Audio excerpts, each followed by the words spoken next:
Story 36. One of the ulama,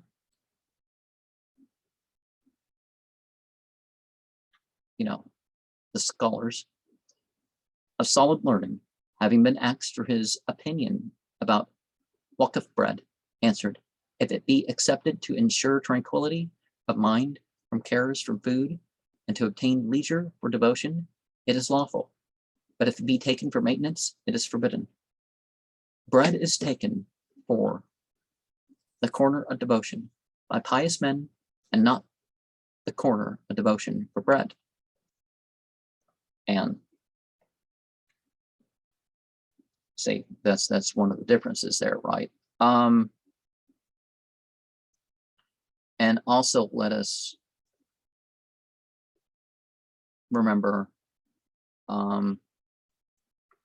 that the food itself, what does waqf mean? But the food itself, there's only 5 things that Islam does not allow, unless of course, one does not intend, and other than the fact that, hey, I need to do this to survive, that sort of thing. So there is the intoxicants.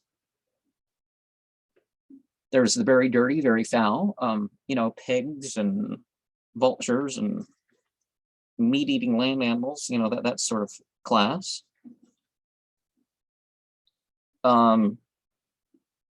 That in which the blood is pooled. Sometimes it's a lawful animal killed lawfully, and the blood wasn't drained right, and so that part is excluded. There's not the koshering thing where you you find later in the freezer there's this bloody spot and you just thaw it and soak the blood out with salt or something. No, that's not it. You can't kosher it like that, right?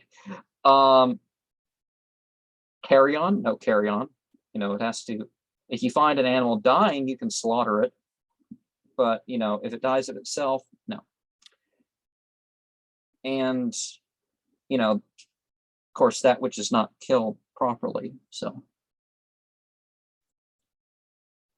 the abusive ways of killing animals, the people who break the necks or chase them off of cliffs and that sort of stuff. But anyways, story